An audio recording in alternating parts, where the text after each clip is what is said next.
기도하겠습니다.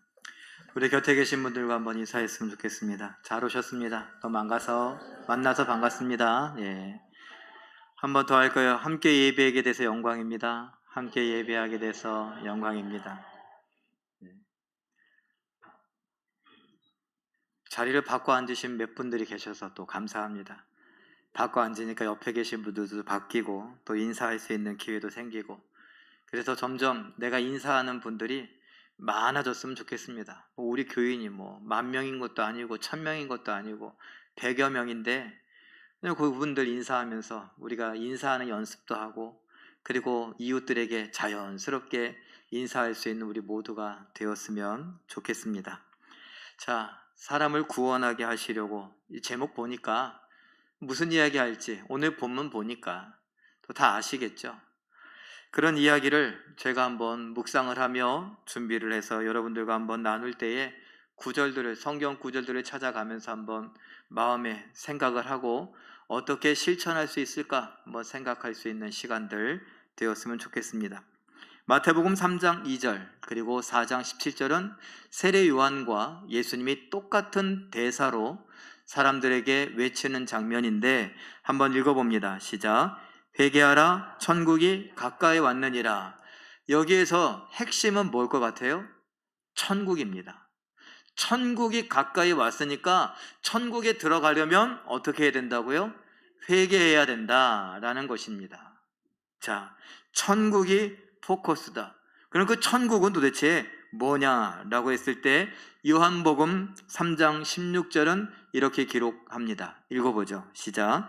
하나님이 세상을 이처럼 사랑하사 독생자를 주셨으니 이는 저를 믿는 자마다 멸망하지 않고 영생을 얻게 하려 하심이라. 믿으면 어떻게 된다고요? 영생을 얻는다. 그러니까 천국이라고 하는 건 영생을 얻는 것이다 라는 것과 연결이 됩니다. 그러면 영생을 얻고 천국에 간다는 거, 그거 뭐지? 부연 설명을 하나님께서 예수님의 입을 통하여 말씀하시는데 요한복음 3장 17절 읽어보죠. 시작. 하나님이 그 아들을 세상에 보내신 것은 세상을 심판하려 하심이 아니요 그로 말미암아 세상이 구원을 받게 하려 하심이라. 요거예요.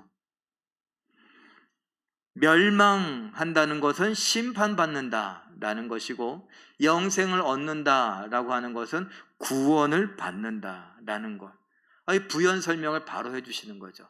자, 이제 정리해보면 천국이 가까이 왔다라고 하는 건 너희가 영생을 얻게 되는 것이고 구원을 받게 되는 것이다. 그러니까 회개하라, 이 이야기를 외치고 있는 것입니다. 예수님은 지금 우리가 읽었던 말씀대로 천국을 우리에게 소개하기 위해서, 우리를 천국으로 데리고 들어가기를 위해서, 그리고 멸망하지 않고 영생을 얻게 하기 위해서, 심판받지 않고 구원을 받게 하기 위해서 이 땅에 오셨습니다. 그리고 예수님은 그 사명을 이루기 위해서 우리가 알고 있는 대로 살다가 십자가에 못 박혀 죽으시고 또 부활하실 것입니다. 이것이 예수님이 이 땅에 오신 분명한 이유와 목적, 사명이라고 할 수 있죠. 자, 그런데 이 사명을 이루는데 하나님께서는 예수님이 그냥 자, 이제 죽는다, 그러고서 십자가에 못 박혀서 죽고 그리고 부활하셔서 이제 이제부터 모든 사람은 다 구원받는다, 이렇게 선포해 버리시면 끝날 일인데, 그런 방법을 선택하시지 않고 예수님 오늘 우리가 보는 부분과 같이 제자들을 부르시는 일로 하나님께서 예수님에게 맡기신 사명을 완성하려고 합니다. 이건 떠넘기는 게 아니라 예수님의 사명에 우리를 초대하시는 것이고 부르시는 것이고 동역자로 세우시는 것입니다. 예수님이 충분히 끝낼 수 있는데 그 끝내는 것을 우리에게 맡기십니다. 너희가 끝내라 라고요. 그 이야기를 오늘 보는 것인데 마태복음 4장 18절, 이것을 우리 한번 읽어보죠. 시작. 갈릴리 해변에 다니시다가 두 형제 곧 베드로라 하는 시몬과 그의 형제 안드레가 바다에 금을 던지는 것을 보시니 그들은 어부를 봤습니다. 그리고 어부가 알아들을 수 있는 말을 하시면서 그들을 초청하고 동역자로 세우시며 그 사명을 완성하게 하시는데, 마태복음 4장 18절에서 20절을 먼저 한번 읽어볼까요? 시작. 금을 던지던 베드로와 안드레를 부르시니 따르는 이야기. 우리가 읽은 게 그거예요. 그물을 던지던 베드로와 안드레를 부르셨다라는 건데, 요거를 조금 더 정확하게 표현한 것이 누가복음 5장 1절에서 11절인데 여러분은 아시는 겁니다. 밤새도록 그물을 내려서 고기를 잡으려고 했는데 한 마리도 못 잡았어요. 공친 날이에요. 그래서 이제 그물을 싣고 아유 오늘 완전히 허탕쳤네 이러고 있는데, 예수님께서 배를 띄워서 저 깊은 데 가서 그물을 내려 고기를 잡으라 이런 말씀을 하실 때에 베드로와 안드레가 아유 우리가 한 마리도 밤새 동안 못 잡았는데 예수님의 말씀에 의지해서 가서 내가 해보겠습니다, 이런 이야기 아시죠? 그러더니 고기를 어떻게 됐어요? 많이 잡게 됐죠. 고기를 많이 잡게 되니까 깜짝 놀라서 베드로가 어떻게 했다고요? 그 앞에 엎드려서 나는 죄인이니까 나를 떠나시옵소서, 내가 예수님을 만나거나 감당할 어떤 그 힘이 없습니다, 이렇게 얘기할 때 이제 사람을 낚는 어부가 되기리라 요 이야기를 하시는 거라는 거예요. 요한복음 1장을 보면은 이런 이야기가 나옵니다. 무슨 이야기냐? 아니 잘 알고 있는 대로 베드로와 안드레 형제예요. 근데 베드로는 원래 이름이 베드로가 아니에요. 시몬이에요. 시몬이 요한의 아들 시몬아라고 할 때 그 시몬이에요. 시몬이 이렇게 있는데 동생 안드레가 형, 내가 누구를 만나는 줄 알아? 구약 성경에 예언되어 있던 그 성경에 예언되어져 있던 메시아를 만났어, 이런 겁니다. 이 안드레는 종교성이 좀 강했던 것 같아요. 세례 요한의 제자였거든요. 이 시몬이 뭐라 그러냐? 야, 넌 일도 안 하냐? 너 맨날 그냥 세례 요한 따라다니더니 이제는 바꾼 거야? 바꿨어요. 세례 요한 선생님 앞에 가서 안드레가 그랬거든요. 선생님, 제가 선생님이 얘기한 세상 죄를 지고 가는 하나님의 어린 양이라고 했던 그 예수님을 따라가면 안 되겠습니까? 그랬더니 이 요한이 쿨하게 그럼 내가 그 예수님, 내 뒤에 오시는 그 예수님 신발 들기도 나는 감당할 수 없는데 따라가라, 얼마든지. 그는 흥해야 되고 그는 제자들이 많아져야 되고 나는 망해야 된다, 쇠해야 된다, 나는 이름도 없이 사라져야 된다, 그가 주인공이니까, 이렇게 가르쳤었거든요. 그러니 이 안드레가 와서 따라가도 되겠습니까? 그랬더니 쿨하게 한 말이 있으니까 따라가라고, 가서 잘 섬겨라. 그런데 가서 보니 예수님이 진짜 마음에 뭔가 뜨거움이 생기는 거예요. 그게 가만히 있을 수 없어서 형을 쫓아간 거죠.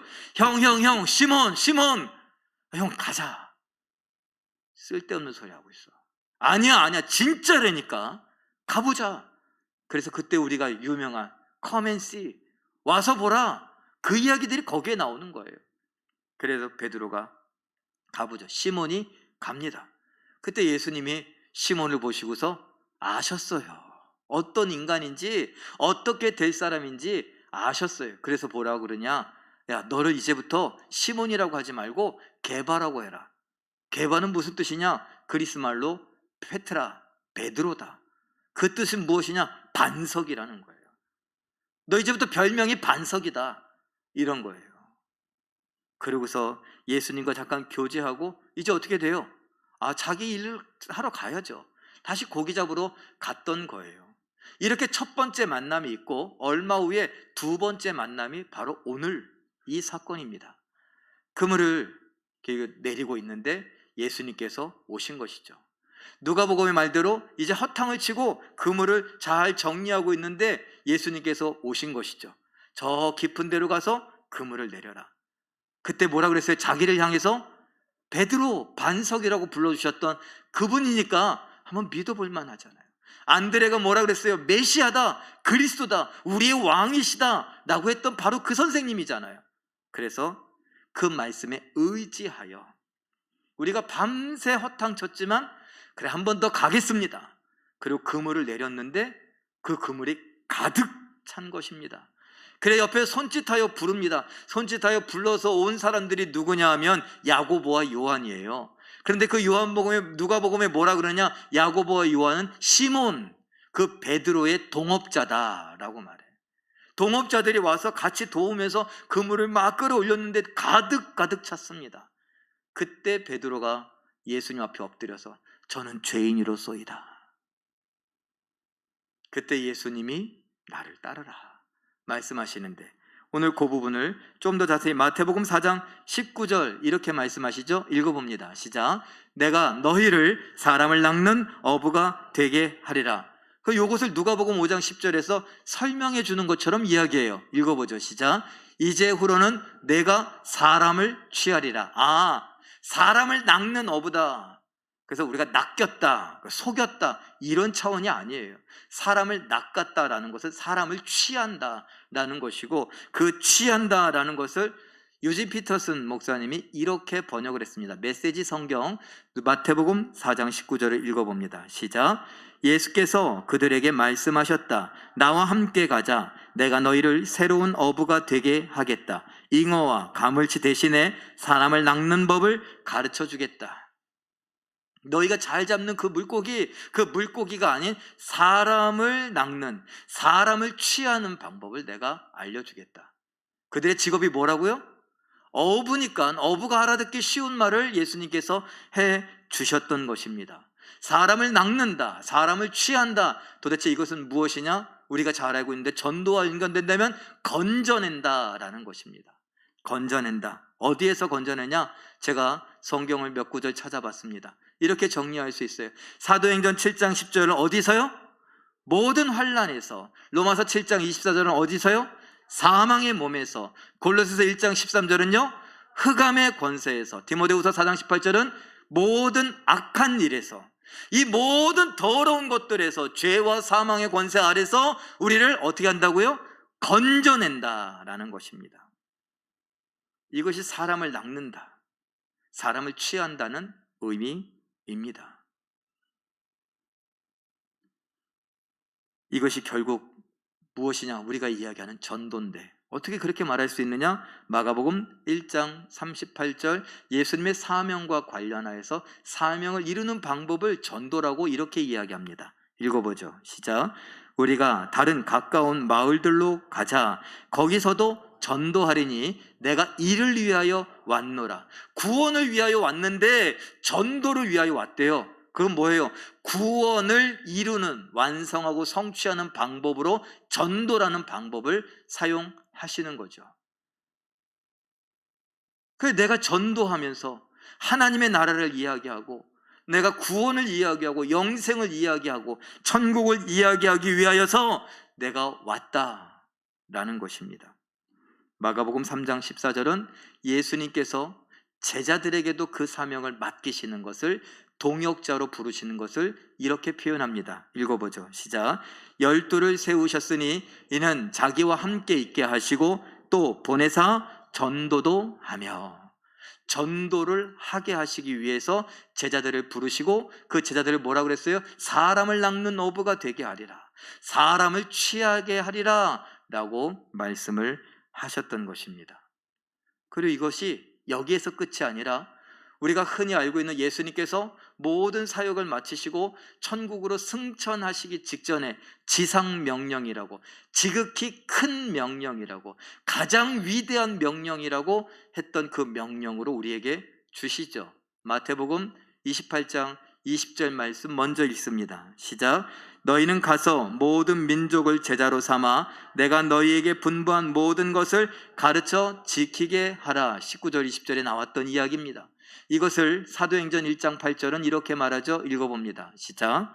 예루살렘과 온 유대와 사마리아와 땅끝까지 이르러 내 증인이 되리라 하시니라. 그리고 이 명령은 우리가 뭘로 받아요? 전도하라는 명령으로 우리는 이해하고 알고 있습니다.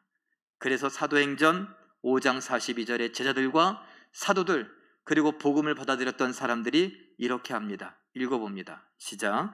그들이 날마다 성전에 있든지 집에 있든지 예수는 그리스도라고 가르치기와 전도하기를 그치지 아니하니라. 성전에 있든지 집에 있든지 어디에 있든지 그들은 항상 전도하기를 그치지 않았다라고 말하는 것이죠. 왜요? 사도라고 하는 것은 보냄을 받은 자다라는 뜻입니다. 보냄을 받았기 때문에 보낸 자의 뜻을 이루어야죠. 누가 보냈습니까? 예수님이 보내셨습니다. 그 예수님의 이 땅에 오신 목적이 뭐라고 했습니까? 천국에 데려가기 위해서, 영생을 얻게 하기 위해서, 구원하기 위해서, 이것들을 사람들에게 어떻게 하기 위해서? 전도해서 알려주기 위해서 오셨다 그랬어요. 그리고 그 예수님이 제자들에게도 전도의 사명을 맡기셨습니다. 그래서 그들이 전도하기를 그치지 않고 쉬지 않았다라는 것이죠. 보냄을 받았으니 보낸 자의 뜻을 따라 행하는 것입니다. 그러면 전도하는 게 그렇게 중요해요? 중요합니다.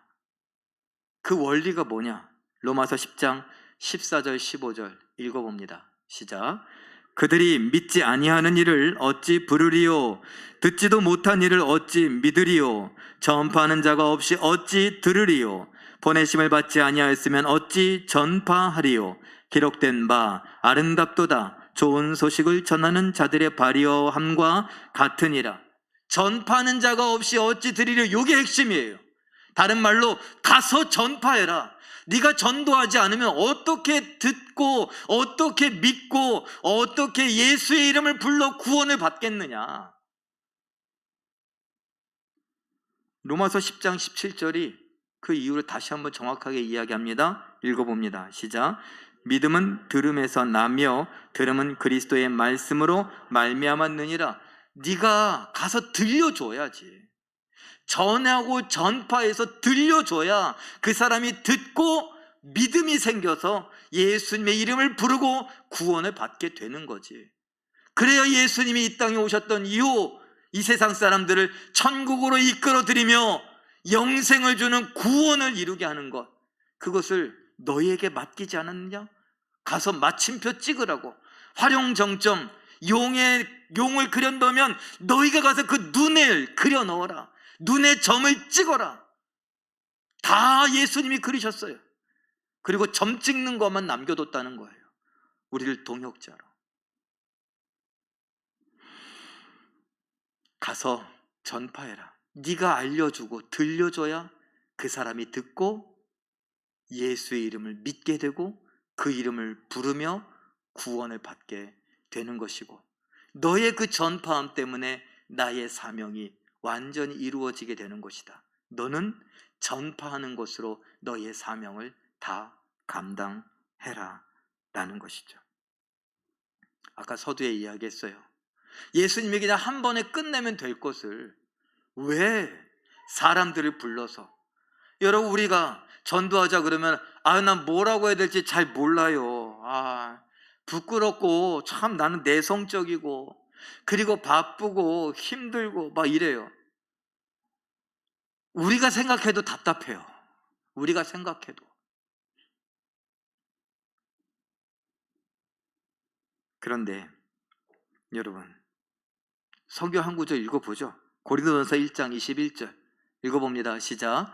하나님의 지혜에 있어서는 이 세상이 자기 지혜로 하나님을 알지 못함으로 하나님께서 전도에 미련한 것으로 믿는 자들을 구원하시기를 기뻐하셨도다. 그리스 로마 하면은 떠오르는 것 몇 가지 있는데 여러분 뭐가 떠올라요? 그리스, 로마, 신화가 떠오르죠. 또 아주 유명한 거 있는데 철학. 요즘은요 어떤 철학을 해요? 요즘은 특히 무슨 철학을 하지 않아요. 뭐 포스트 모더니즘 뭐 이런 이야기를 하던데, 지금의 철학들은요 그리스 로마 시대의 그 철학자들이 철학했던 것을 갖고 와서 어떻게 철학을 하면 되는가, 어떻게 생각을 하면 되는가, 그들의 철학이 어떻게 우리의 삶을 유용하게 하는가, 어떻게 그들의 철학을 배워서 내 삶의 무기가 되고 내 삶에 유익하게 되고 이것을 장사에, 이것을 사업을 경영하는데, 이것을 뭐 운동에 여러 가지 것들에 접목하고 적용하는, 그거 하느라고 바빠요. 지금 이 시대에 유명한 철학자가 나타나서 이 시대의 철학을 하고 막 고민을 하고 이러지 못하고, 유명한 사람들 철학을 가르치는 교수님들도 옛날의 철학을 갖고 와서 이야기를 해요. 그런데 그렇게 지혜롭다고 하는 철학자들이 즐비한 시대, 그리스 로마의 그 시대, 하나님이 뭐라고 하시느냐? 지혜에 있어서는 답답하다. 너무너무 못 알아들으니까, 아무리 똑똑하다고 하는 그들이 하나님을 못 알아보니까, 모르니까, 그래서 뭐요? 전도에 미련한 것을 선택하신 거예요. 제가 학교를 다녀보니 참 답답한 게 있습니다. 특별히 교수님들, 이제는 박사 학위를 받아갖고 오신 교수님들, 뭐 이렇게 아는 게 많은지. 근데 떠드는 건 2시간, 3시간을 떠드는데 멍하니 있습니다. 무슨 말인지 못 알아먹겠어요. 대학도 그런데 여러분, 이제 막 박사 학위를 받아온 어떤 교수님이 경로당에 가서 앉혀놓고 이야기를 한다. 또는 이제 초등학교 교사로 가갖고 자가 1일 교사로 뭘 한다. 알아먹겠습니까? 영어를 막 갖다 써놓고 그냥 무슨 전문 용어들 막 갖다 놓고 막 이러는데 도대체 뭔 소리요? 뭐예요? 시계 보고 언제 끝나 이거? 이런단 말이에요. 차라리 우리 양로원 경로당에 누가 가는 게 좋아요? 비슷한 연배의 어르신이 가갖고 아이고 여기 아프지 않냐고 뭐 그러면서 아픈 얘기, 걱정 이야기, 은퇴할 때의 그 고민들, 그 두려움, 떨림, 이런 것들에 대해서 이야기를 하고, 눈이 침침해져 가고 갱년기가 오고 내 마음대로 내 생각대로 몸이 움직여지지 않고, 이런 것들을 차라리 이야기하는 게 훨씬 더 공감이 되고 이해하기 쉽죠. 꼭 그런 거예요. 그래서 하나님께서 전도에 미련한 것으로 나를 알리기를, 전도에 미련한 것으로 예수 그리스도를 통한 구원을 알리기를, 천국에 들어가는 것을 알리기를, 영생을 얻는 것을 알리기를 하나님께서 원하셨다라는 것입니다. 사랑하는 성도 여러분, 바로 잘 모르겠는데요, 어떻게 해야 될지 생각이 안 나요. 사람들을 만나면 다른 이야기를 하려면 내가 하겠는데 예수님 이야기를 하면 앞이 캄캄해. 생각이 안 나. 무슨 말을 해야 될지 모르겠어요. 그러는 우리들을 하나님이 부르셔서 전도하게 하십니다. 우리들의 입술을 통해 예수 그리스도를 전파하게 하십니다. 예수님께서 우리를 천국으로 데려가기 위해서, 예수님께서 우리에게 영원한 생명을 주시기 위해서, 우리를 저 죄와 사망의 권세, 사망의 그늘 아래서 고통당하고 있는 우리들을 위로하시며 우리에게 어떻게 그 고통이 끝나는 곳, 아예 없는 곳, 천국으로 우리를 데려가겠다고 그 이야기를 해주라고 우리를 보내십니다. 왜요?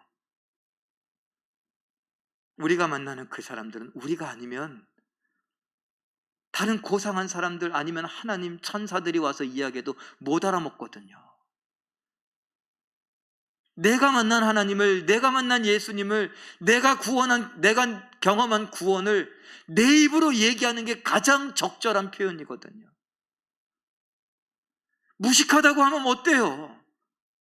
나를 통해서 사람을 구원하실 건데, 나를 통해서 하나님이 그 구원을 완성하실 건데, 나를 통해서 그 용의 그림에 눈을 그려놓게 하고 그 용의 그림을 완성하실 건데,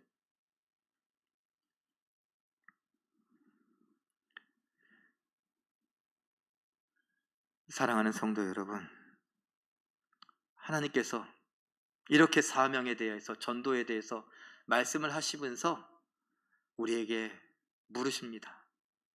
넌 날 사랑하느냐? 라고요. 이게 제일 무서워요. 사명을 맡기셨으면 맡기신 건데 거기다 대고 결정적으로 이러세요. 물으세요. 넌 날 사랑하느냐? 이게 제일 무서운 질문 아니에요? 베드로가 주님께서 하십니다.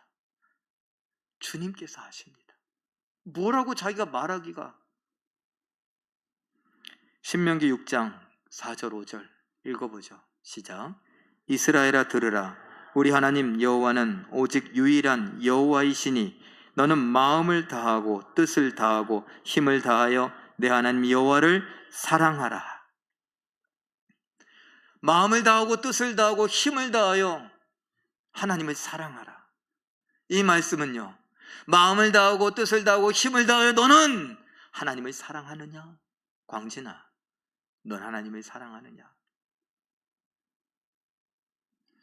저 생긴 거는 이렇게 생겼어도요, 제가 몇 번 말씀드렸는데 제가 고등학교 때부터 철학을 하는 사람이었습니다. 무슨 철학이요? 사람답게 사는 건 뭔가. 벤치에서, 경북고등학교 그 벤치에 탁 누워갖고, 야, 너는 좋겠다, 팔자도 좋다, 너는 이제 학력고사 봐야 되는데 너는 이렇게 누워있을 여유가 있냐? 냅둬 그냥. 그러면서 누워갖고 햇빛을 받으면서, 야, 사람답게 인간답게 사는 건 무엇인가? 똥폼을 잡았어요, 그야말로. 그리고 그 똥폼 끝에 제 혼자 얻은 답이 뭐냐? 하나님이 나를 만드셨지. 사람답게 산다는 건 나를 만드신 하나님을 의지하며 살아가는 것이다. 그냥 제가 내린 아주 간단하고 심플한 결론이었어요. 그런데 이제 어느새 그런 10대의 시절은 훌쩍 지나가 버리고 저도 50대에 들어섰어요. 거칠 것 없이 여러분들이 말씀하셨던 돌도 씹어먹을 나이가 싹 지나가고, 이제 돌 씹으면 그냥 죄송해요, 이가 그냥 다 부서져 버리는 그런 나이가 됐어요. 아이고 70, 80 되신 분들이 아이고 배부른 소리 하고 있네, 나는 그 이도 없어, 뭐 그러실지도 모르겠지만요, 내가 그 나이 때는 무슨 그렇게 약한 소리를 하고 있어. 그런데 제가 요즘에도 생각합니다. 사람답게 사는 건 무엇일까? 계속 질문합니다. 성도답게 산다는 건 무엇일까? 목사로서 목사답게 산다는 건 무엇일까? 주중에 제가 시간을 내서 우리 손태영 피택 장로님께 전동 드릴을 빌려달라 그래갖고, 저도 이렇게 얻은 거 하나 있는데 그 힘이 약해갖고 힘 센 놈으로 좀 빌려달라고 그래갖고, 지지난 주엔가 우리 장로님들 집사님들이 올려놓으신 저 주방에 쓰던 밥솥 있죠? 그거 가져가래도 안 가져가고 이거를 팔려고 어떻게 그래도 팔아야겠다. 안 들려요. 옛날 같으면 좀 들었을 텐데 이제는 뭐 허리도 아프고 안 들려요. 그래서 조심해야지. 그래서 드릴로 다 분해를 했어요. 할 수 있는 만큼 최대한 속에 거 다 끊어내니까 그래도 좀 들리더라고요. 그리고 그걸 들고 힘들게 우리 여상원 전도사님하고 같이 차에 싣고, 거기 모아놨던 모든 뭐 고철 뭐 잘못된 것들 막, 여러분들이 주방에서 버리는 프라이팬 막 이런 거, 저희 집에서 가져온 못 입는 옷들 다 모아갖고 갔다가 저 돈 벌었어요. 6만 원 벌었어요. 많이 벌었죠. 또 여태 졸다가 갑자기 6만 원에 눈이 커지네. 그러고서 전도사님한테 저 6만 원 벌어왔다고. 전도사님도 아이고 많이 버셨네요. 그러고서 놓고,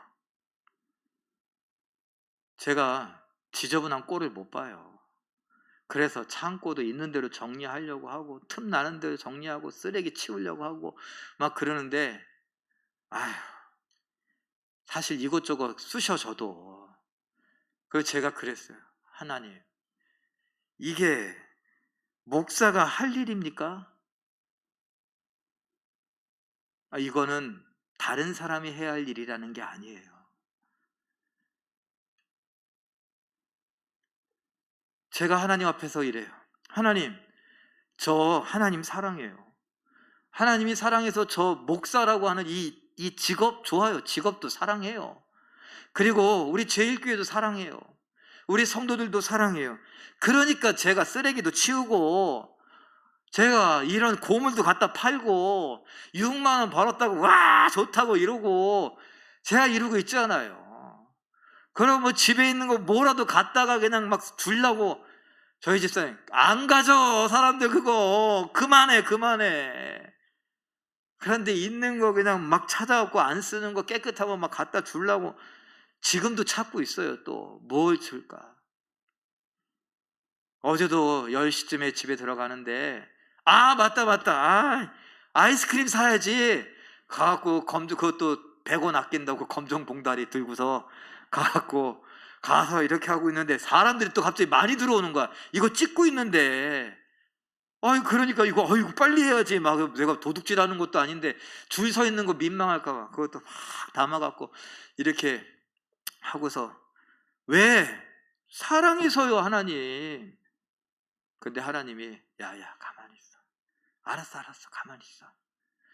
광재나, 근데 너 사랑하냐? 근데 너 나 사랑하냐? 여러분들도 열심히들 하시죠. 우리 장로님들도 참 열심히시죠. 우리 권사님들도 열심히 살고 계시고요. 우리 집사님들도, 찬양대원들도 다들 열심히시죠. 왜요? 사랑해서. 하나님을 사랑해서. 어떻게 하든지 힘든데 믿음 지키겠다고 주일에 예배당에 오시잖아요. 이 오는 게 쉬운 일이에요? 힘든 일이잖아요. 그런데 하나님이 그러세요. 그래, 알아. 그런데 잠깐만. 얘야, 넌 날 진짜 사랑하니?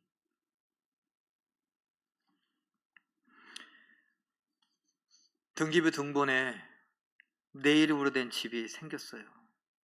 우와, 드디어. 좋은 일 아닙니까?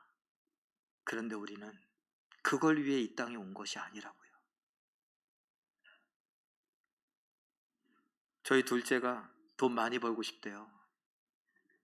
왜? 스포츠카 타고 싶어서. 그래? 그건 이제 옛날에 얘기고, 이제 군대 가서 이제 제대할 날이 다가오니까 좀 철이 들긴 했는데 그래도 여전히 돈은 많이 벌고 싶대요. 그래서 스포츠카 좋아요. 그래서 제가 요번에 휴가 나왔을 때 책을 한 권 사줬어요. 돈의 속성. 왜? 돈을 잘 이해하고 돈을 잘 벌고 돈을 잘 쓰는 하나님의 사람이 되라고요. 길은 다르니까. 다 목사 되는 건 아니니까. 그랬어요. 그런데 제가 말하고 싶어요. 얘야, 스포츠카를 타라고 이 땅에 온 것이 아니야. 영끌 다 끌어모아 집을 사고 다 끌어모아 이제 갔는데, 이제 대출금이 너무 비싸. 그걸 간신히 갚았어요. 우와, 드디어 다 갚았다. 좋은 일이죠. 잠깐 행복할 겁니다. 그러나 그걸 위해서 이 땅에 온 건 아니에요. 저도 빨리 4월이 왔으면 좋겠어요. 왜요? 4월이 와야 프로야구가 개막해. 프로야구, 그게 뭐라고? 그게 제 낙이에요. 그냥 이 겨울이 너무 길어. 그래서 그걸 조금 이렇게 하려고 축구를 좀 봐요. 근데 손흥민이가 요새 이렇게 잘 못해. 그래갖고 마음이 그냥. 그런데 거기에 김민재가 요새 또 좀 해갖고 좀 위로를 얻어.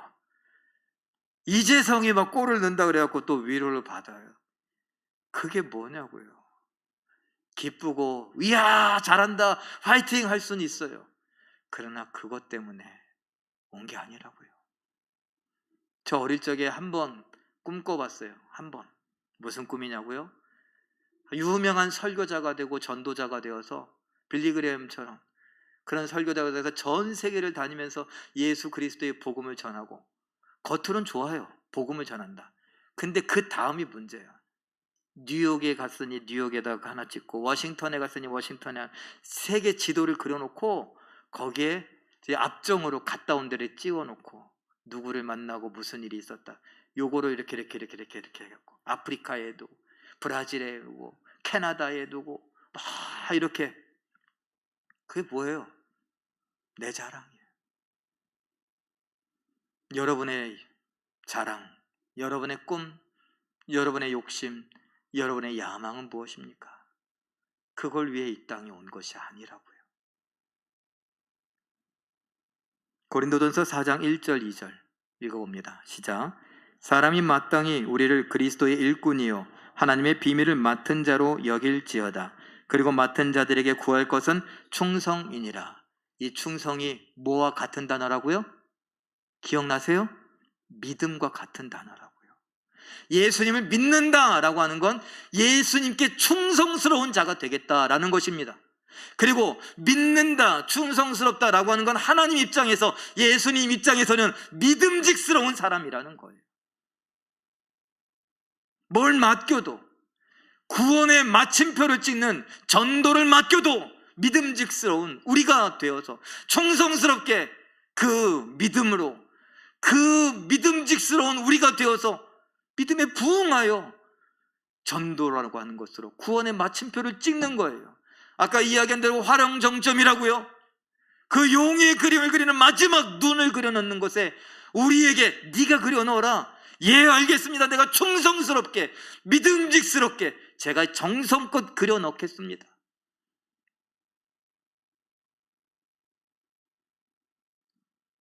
그것이 믿음입니다. 그것이 충성입니다. 여러분, 우리는 이 땅에 왜 왔어요? 왜 우리에게 구원의 소식을 들려주시고 왜 우리를 천국으로 이끌어 가시면서 우리에게 영생을 약속하십니까?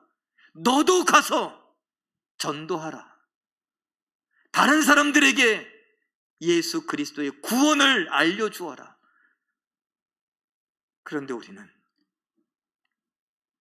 다른 곳에 더 시간과 젊음과 힘과 돈과 열정과 내 기억력과 모든 것을 쏟아붓고 있지 않았었나요? 저처럼 하나님을 사랑해요.